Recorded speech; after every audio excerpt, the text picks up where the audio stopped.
Hello, welcome to implementing AI in the augmented intelligence age. I'm Rebecca. I'm director on our audience impact and intelligence team. Oh, hi everyone. I'm so sorry. My name is David, and I'm also from the Audience Impact and Intelligence team. Cool. So our team is a team of research and insights who power our ad sales team. We like to think of ourselves as people who are audience forward, culturally fluent, and providing insights in an ever-changing space. So we are part 2 of a 4-part talk series. You heard from Mary Kate earlier today, and then we have another talk, 2 tomorrow, actually. So a quick disclaimer, what this is, what this is not. This is not a critique of the way people are using AI now. It's also not a prediction of the future. We're just here to assess some of the creative capabilities and limitations that there is in AI right now. We're also going to analyze the landscape of what it could mean to be an augmented brand. And we are identifying where AI plays a role within the brand and consumer dynamic.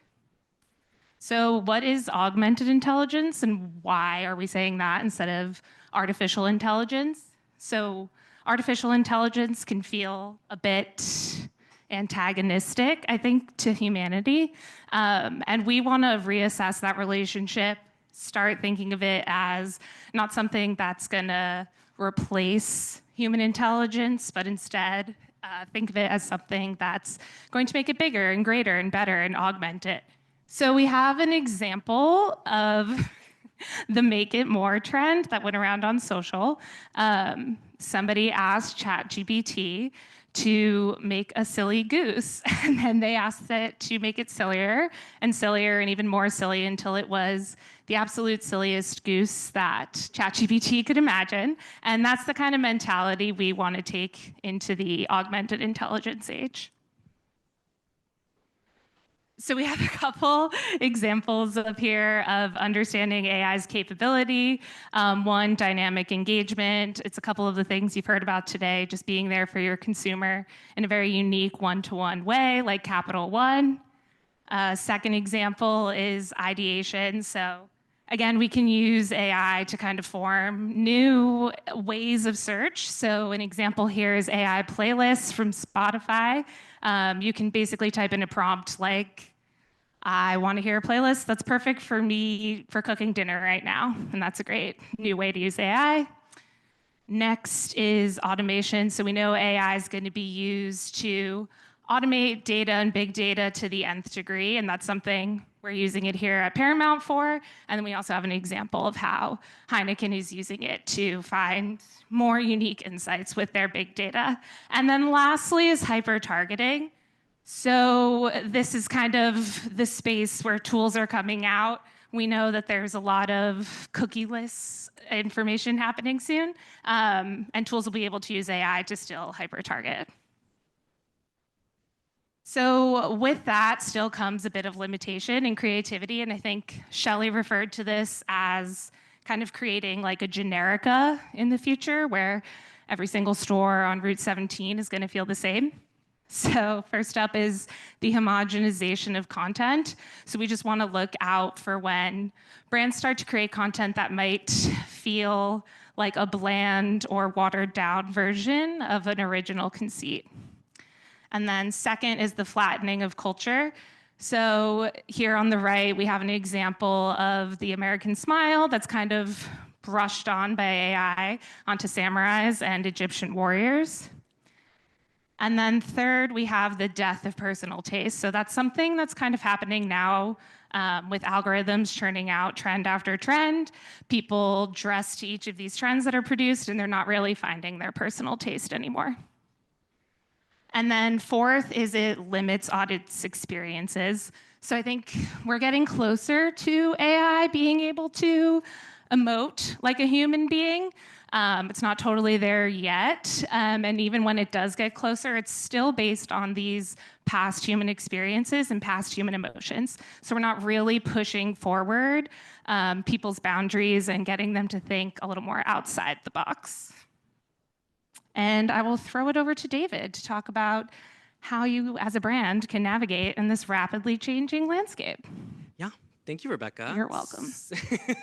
So now we've kind of understood a little bit about creative limitations and the limited creativity that AI can bring to our brands. And so I'm going to talk to you about what it means to be an augmented brand, which really means learning how to work with artificial intelligence to inform and evolve your work. So this isn't an exhaustive list by any means. I think all of our presentations that we've seen today, we've noticed that we can speak about AI and drone on about it for hours. So we wanted to distill this part of the presentation to just 5 essentials for augmented brands. And the 5 here that we listed are assisting, expressing, consulting, connecting, and expanding. And with all of these essentials, we also mapped it out so that you can see a brand example that's excelling in that space, as well as a future consideration that you can take if you choose to use one of those essentials. So let's start. Okay. So for assisting, we chose Sephora's virtual assistant. And what's cool about this specific chatbot is that it gave Sephora users who use the app the ability to select specific products, not just based on their skin tone, but their face shape, their hair and eye color, so that it's super personalized and also hyper targeted towards what their specific skin tone is. In addition to that, they recommended a bunch of products and made sure that a lot of them weren't given over and over again. And so that's why for here, the future consideration that we want you to know about when you're considering to use AI as an assistant to connect with your consumers is to make sure that the recommendations that you're making for your consumers are as varied as they are. Now, for expressing, we wanted to choose something really interesting. So Intuit's financial aura was a really great example of showing how a brand can have an interaction with a consumer that allowed them to express themselves in different ways. And so I don't know if anyone here has ever taken their aura photo. So Intuit kind of adapted that into their own app and allowed consumers to create an aura based off of their financial spending. I like to say if I had an aura color for the way I spend, it would be red and to not swipe my credit card anymore. But Reject. reject. Ooh, that coffee this morning, $7 oat lattes. But a future consideration here that we really wanted to kind of mirror what Intuit was doing is that showcases the variety of human emotions that you can have as a person, as a human being, and translate that into your AI product. Third here, we have consulting. So really work with your consumers and don't take the driver's seat when it comes to expanding their horizons and their ideas. The example that we chose here is Wayfair's Decorify, which allowed consumers to be their own designers and then have Wayfair have those recommendations for them available. So they're not really driving the front way seat of being like, this is the new hot color that you should have in your foyer. But they were like, okay, cool, you like bamboo ceilings, you like really shag carpets. So here are some examples of ways we can expand on that. And based off of Wayfair's way, pun intended, we wanted to create a future consideration here about having a variety of tastes that expands your consumer's horizon, right? Again, I think we're seeing a similar through line through all of these future considerations, that human aspect and that variety and that depth.